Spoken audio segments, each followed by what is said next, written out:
Na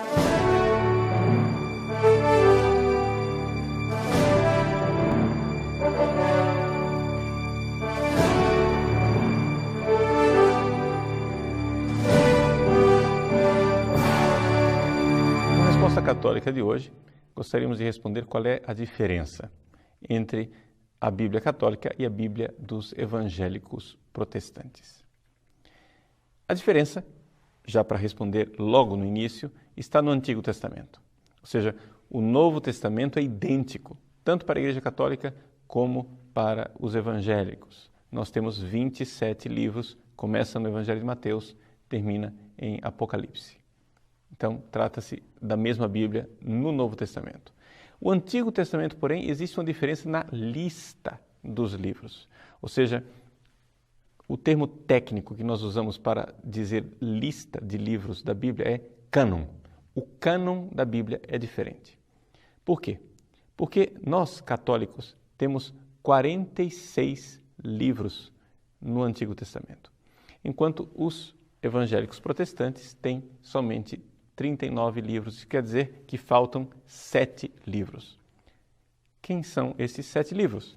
Então vamos dar para você a lista dos 7 livros que estão faltando.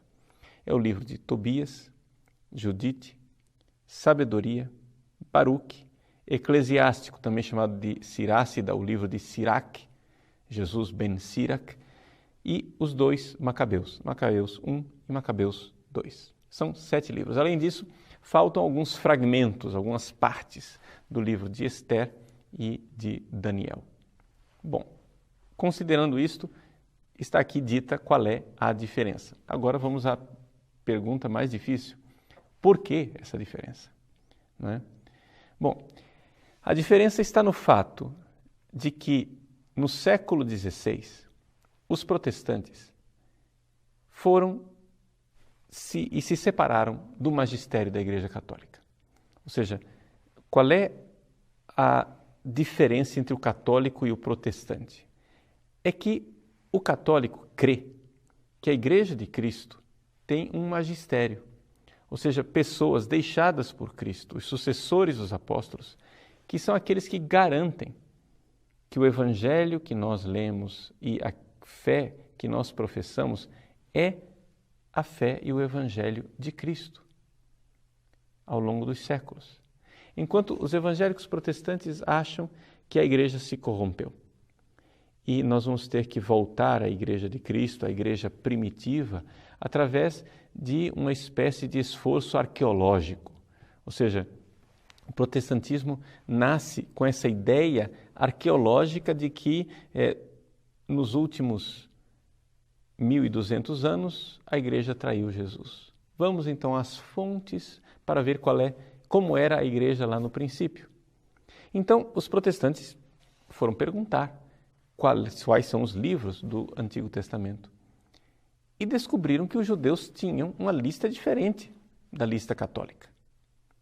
Então, bom, se os judeus têm somente 39 livros e nós temos 46, certamente foi a perfídia da Igreja Católica que acrescentou estes livros malévolos, não é? Então, foi assim que alguns protestantes começaram a tirar esses livros da sua escritura. Agora, é interessante notar o seguinte, que isso foi um lento processo. Não foi Lutero quem tirou, né, os 7 livros do Antigo Testamento. Por quê? Porque Lutero continuou publicando na sua Bíblia esses 7 livros quase que em separata. Ele sabia que os livros tinham sido acrescentados numa segunda fase, não é? Por isso que nós católicos chamamos esses livros de deuterocanônicos, ou seja, havia uma primeira lista e uma segunda lista. Esses livros entraram na segunda lista.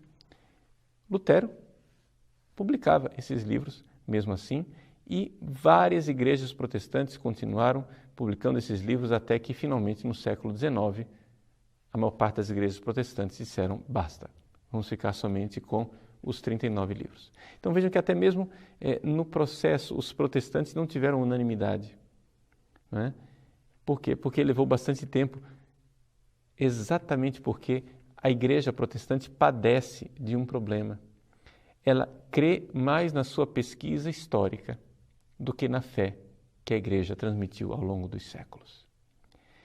E exatamente aqui está a fragilidade da eclesiologia protestante. Ou seja, o protestantismo nasceu como a religião da Bíblia, a religião de um livro, né? A sola scriptura.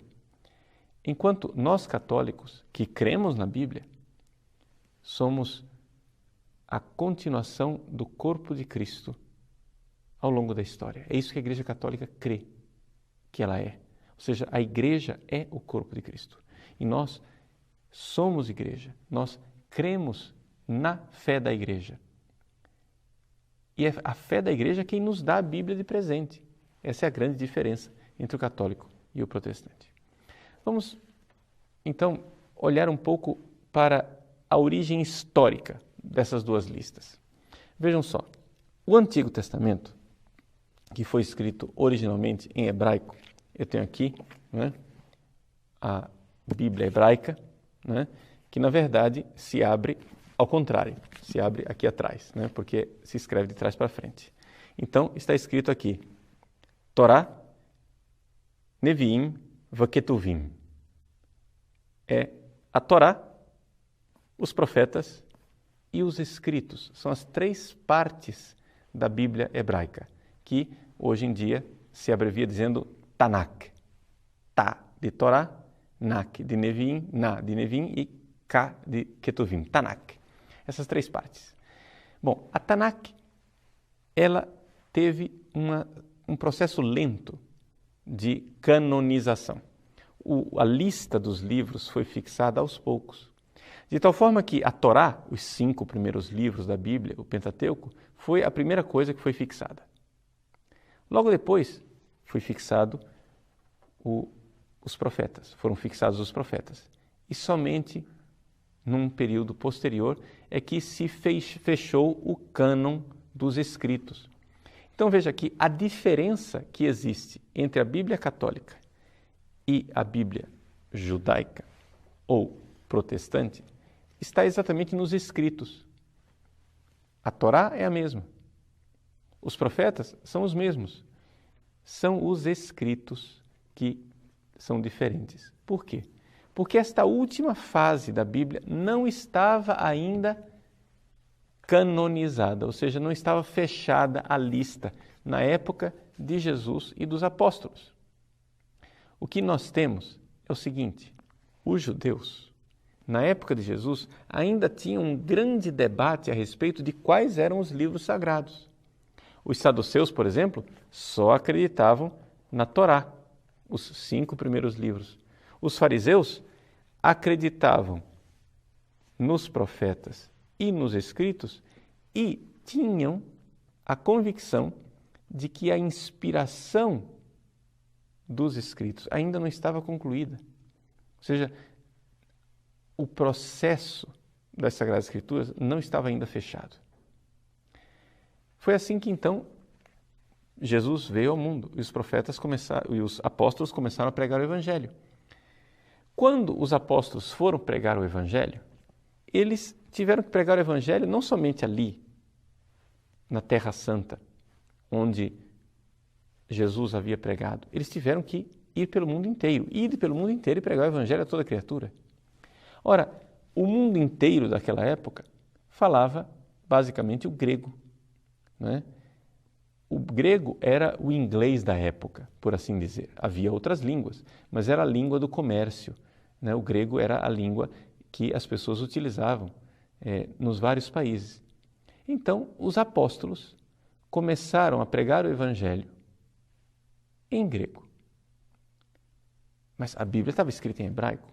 Bom, então os apóstolos foram e pegaram uma tradução grega da Bíblia, que é o que nós chamamos de Septuaginta, a tradução dos 70, que é uma tradução que tinha sido feita em Alexandria ainda antes de Cristo.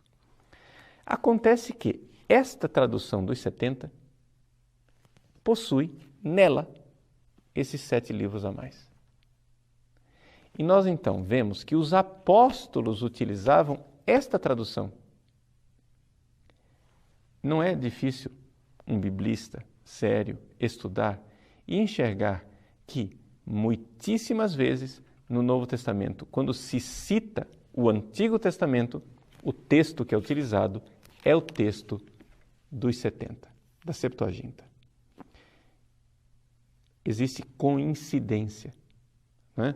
Por exemplo, quando São Mateus diz que eis que uma virgem conceberá e dará à luz a um filho, é um texto de Isaías. Se você for ver na Tanakh, na Bíblia hebraica, não se fala de virgem. Eis que uma jovem, uma moça, conceberá e dará à luz um filho. Essa palavra moça podia ser interpretada tanto como juventude, como com virgindade. O que é que fizeram os 70? Traduziram como uma virgem. E Mateus cita assim.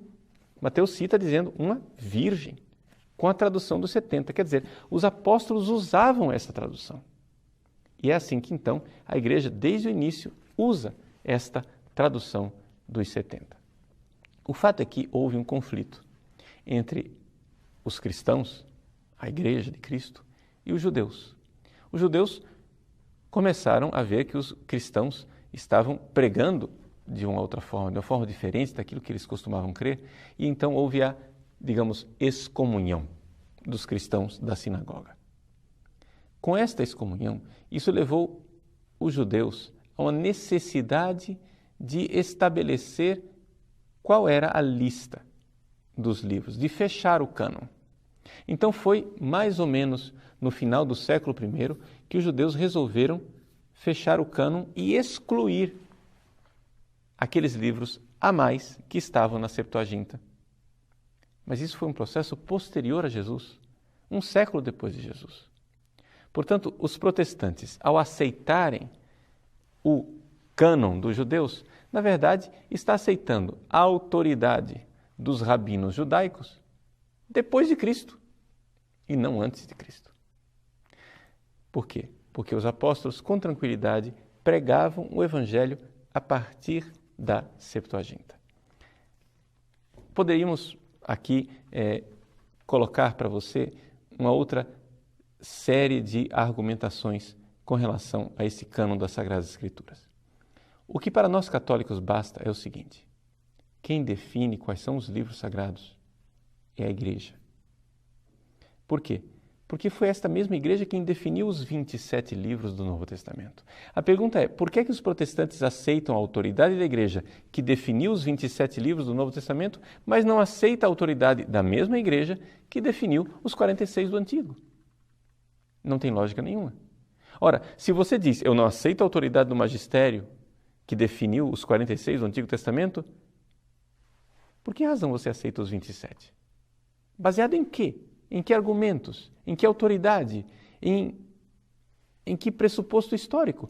Porque nós sabemos historicamente, e existem inúmeros documentos que comprovam isso, que até o terceiro século não estava ainda claro quais eram os livros, nem do Novo, nem do Antigo Testamento. Haviam várias listas circulando. Você vê, por exemplo, as controvérsias que houve entre Marcião e a Igreja, entre os gnósticos e a Igreja. Os gnósticos queriam colocar mais livros, Marcião queria colocar menos livros. Foi somente no final do terceiro século que a coisa apazigou. Então, a lista que nós temos hoje dos livros da Bíblia, os 46 do Antigo e os 27 do Novo, essa lista ela já estava estabelecida e tranquila na época de Santo Agostinho.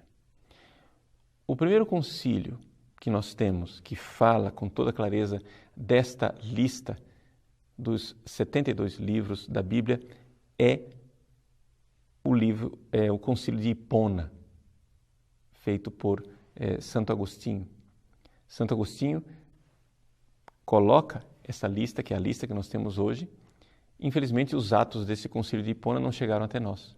Mas quase contemporâneo a Santo Agostinho, nós temos o Decretum Damasi, ou seja, o decreto de São Dámaso. Você pode encontrar isso no Denzinger Schönmetzer, no número 179, né? Em que houve um sínodo em Roma e no final do século IV, então, o Papa Dámaso estabelece a lista exata que nós temos hoje.